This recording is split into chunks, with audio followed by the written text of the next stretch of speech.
ඔබ රාත්‍රී ප්‍රමාද වී ආහාර ගත්තත් බඩේ මේ දේ පහවනවන්නේ මන්දේ කල්පනා කරනවාද? ඔබට නින්දට යාමට පෙර බඩගිනි දැනෙන නමුත් ඒ ඔබේ තරබාරුකම වැනි යෝග්‍යතා ඉලක්ක විනාශ කළ හැකියි කනස්සල්ලට පත්ව සිටිනවාද? මම ඔබට කිව්වොත් ඔබේ තරබාරුකමට හේතුව ඔබ කනදී පමණක් නොව ඔබ රාත්‍රී ආහාර ගන්නා විට වඩාත්ම වැදගත් වන්නේ කුමක්ද යන්න පිළිබඳව මා සමග රැඳී සිටින්න. මන්ද අද ඔබ රාත්‍රී ආහාර ගැනීමට වඩාත් සුදුසු වේලාව ඉගෙන ගනු ඇත. සහ මුරණ්ඩු බඩේ මේ දේ අඩු කරගන්න ආකාරයේද ඉගෙන ගනු ඇත. අපගේ ශරීරය සර්කෑඩියානු රිද්මය ලෙස හඳුන්වන ස්වභාවික අභ්‍යන්තර ඔරලෝසුවක් අනුගමනය කරයි.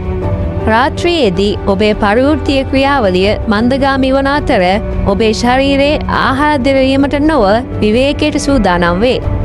ඔබ ඕනෑවට වඩා ප්‍රමාද වී ආහාර ගන්නා විට ඔබේ ශරීරය මේ දේ ලෙස වැඩි කැලරි ප්‍රමාණයක් ගබඩා කරයි. විශේෂයෙන් ඔබේ බඩ වටා. රාත්‍රියේ ආහාර ගැනීමද මේද ගබඩා කිරීම වැඩි කිරීම, නින්දට බාධා කිරීම, බඩ බිපීම සහ ආම්ලිකතාවය ඇති කරයි. ඔබේ ආහාර වේල නිසි ලෙස සකස් කිරීම කෙට්ටු සහ සෞඛ්‍ය සම්පන්නව සිටීමට යතුරු වන්නේ බැවිනි. ඉතින් ඔබ ඇත්තටම රාත්‍රී ආහාර ගත යුත්තේ කවදාද? සුදුසුම කාලය නින්දට පැය 2 සිට 3 දක්වා වේ. උදාහරණයක් ලෙස ඔබ රාත්‍රියේ 10ට නිදාගන්නේ නම් රාත්‍රී 7-8ට පෙර රාත්‍රී ආහාරය ගන්න. ඔබ රාත්‍රියේ 11ට නිදාගන්නේ නම් රාත්‍රී 8-9ට පෙර රාත්‍රී ආහාරය ගන්න. මේ ඔබේ ශරීරයට නින්දට පෙර ආහාර නිසි ලෙස ජීර්ණය කිරීමට ප්‍රමාණවත් කාලයක් ලබා දේ. මේ වැදගත් වීමට හේතුව තමයි ඔබ පිරුණු බඩක් සමග නිදා ගන්නා විට ජීර්ණය මන්දගාමී වේ. කැලරි මේ දේ ලෙස ගබඩා වීමට ඉඩ ඇත. ඔබට දුර්වල ලින්දක්වත් විඳිය හැකියි. කලින් ආහාර ගැනීම ඔබේ ශරීරයේ ශක්තිය ගබඩා කිරීම වෙනුවට දහනය කිරීමට උපකාරී වේ. කාලය වැදගත්. නමුත් ඔබ කන දේත් වැදගත්. රාත්‍රියේදී තෝරාගන්න සැහැල්ලු ජීර්ණ කිරීමට පහසු ආහාර, අධි ප්‍රෝටීන් ආහාර, අඩු සීනි සහ අඩු මේද විකල්ප. හොඳ තේරීම වලට ඇතුළත් වන්නේ තම්බාගත් එළවලු, සුප්, බිත්තර, යෝගට්, ඕට්ස් වැනි ආහාර.